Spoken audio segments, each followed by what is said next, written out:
Shooting threes. Here's a lob for Morant. If we're going to look at NBA predictions before the season started, nobody expected that the Memphis Grizzlies would be this good. After finishing 9th in the Western Conference last year, many thought the Grizzlies would be a first-round playoff team again. And yet, here we are in January, and the Grizzlies are absolutely killing it. After starting off slow in the first few weeks of the season, they managed to take a leap and have since established themselves as one of the best teams this season. Let's take a look at how they managed to create a recipe for success. As of January 20th, the Grizzlies have a record of 31 wins and 16 losses, placing them third not just in the Western Conference, but in the entire league. They've become an elite team who can get it done on both ends of the floor, and they're currently 7th in offense rating and 9th in defensive rating, making them just one of 5 teams to achieve such a feat. In line with this, they were ranked first in the NBA Power Rankings going into Week 14. That's a ridiculous jump from their previous ranking at 8th place. Part of the reason why is their impressive ability to play so well together as a team, allowing their offense to run super smoothly. As a team, they ranked 4th in the NBA for average points at 112 and 9th in assists per game at 25.3. However, things got even better if we look at their defense, where they hold the number 1 spot in both steals and blocks.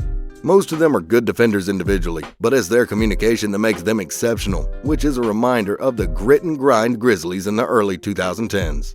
Take a look at how the Grizzlies completely locked down the paint with 2 blocks in a row. Their grind shows not only in their defense, but also in their hustle. They play with energy and toughness, and it's paid off since they're now ranked first in rebounds. Talk about tenacity. This is partly thanks to their head coach, Taylor Jenkins, who has been doing a fantastic job motivating his squad to play hard from the opening tip all the way to the final buzzer. After the Grizzlies went on a whopping 12-4 stretch in December, Jenkins was named the Western Conference Coach of the Month. The most impressive part is that they managed to do this despite dealing with safety protocols and injuries. Not only that, Jenkins has learned to maximize the growth and potential of this young team, where only 3 players are older than 26. At the core of their young talent is the NBA's newest superstar, Ja Morant. Despite sitting out for a few weeks because of a knee injury, Morant has continued his phenomenal performance while averaging 24.7 points, 6.9 assists, and 5.8 rebounds. The 22-year-old star is a monster in the paint and is one of the best slashers in the NBA today. He's averaging 14.2 points in the paint and is the only guard to make it into the top 10 in that category this season. What's even more impressive is that he's ranked 3rd ahead of other dominant big men such as Anthony Davis and Jared Allen.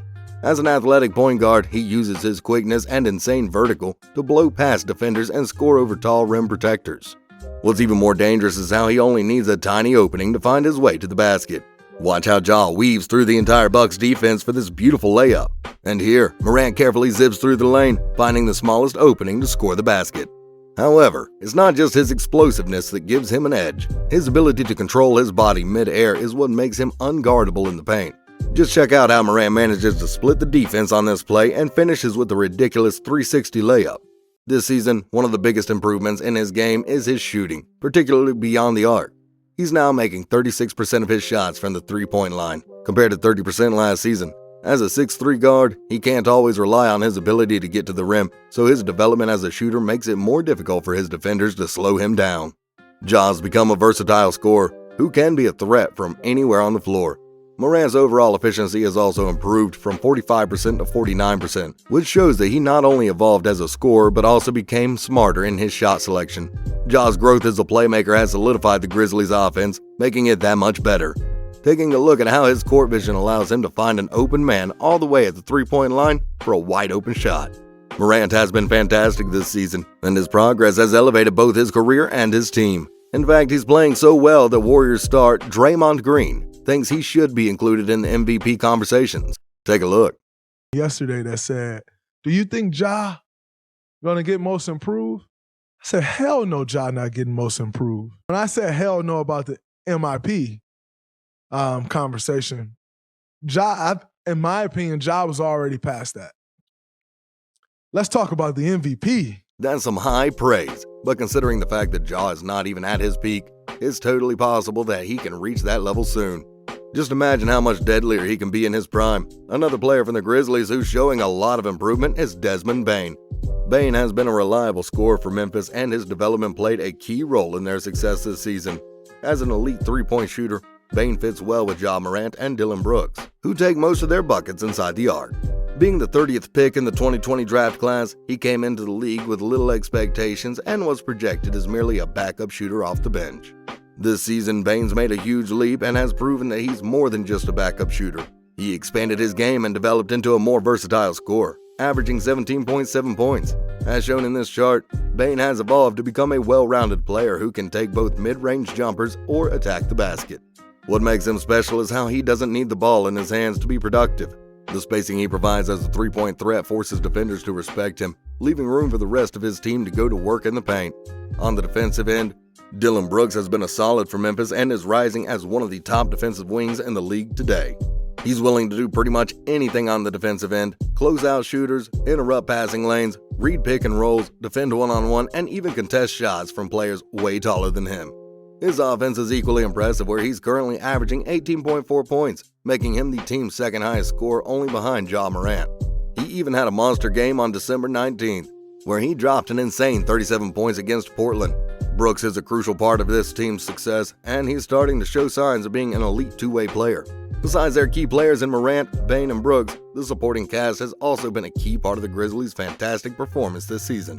Their depth has played a critical part in helping them climb the standings and will continue to be vital once the playoffs start. Their roster is not just filled with capable players, but guys who fit together and know their roles. Steve Adams is a great all-around big man who's comfortable playing a supporting role to any star. As a solid presence down low, he's the type of center who doesn't need to score to help his team. He currently leads the league in offensive rebounds, and he's fourth in screen assists per game. Things like these show his value on the front court and why his teammates like playing with him. Another player holding down the paint is Jaren Jackson Jr., one of the best shot blockers today. Triple J uses his length and incredible athleticism to defend the rim, placing him third in the league in blocks at 2.2 per game. On offense, Jaren's size combined with his quickness allows him to dominate down low and muscle his way to the rim. He's averaging a solid 16.4 points and is showing flashes that he can be a great stretch big someday. He's already shooting 30% from deep, but we think this percentage will still go up as he continues to develop his shot. On the bench, one of the players who stepped up during Morant's absence was Tyus Jones. During that time, he averaged 10.3 points, 6.1 assists, 3.6 rebounds, topped off with 1.3 steals. Jones showed that he can be a reliable point guard for the second unit and that he's capable on both ends of the floor. The Grizzlies' depth, together with their young, phenomenal superstars, is what makes them a force in the regular season, and with the way they're performing now, they'll be able to make a lot of noise in the playoffs. Their defense, hustle, and tenacity make them one of the fiercest competitors this season. This team is young, tough, and hungry, so don't be surprised if, just like the old days, they manage to shock the NBA and pull an upset against one of the champion favorites this year. Do you think the Grizzlies will make a deep playoff run? Let us know in the comments below.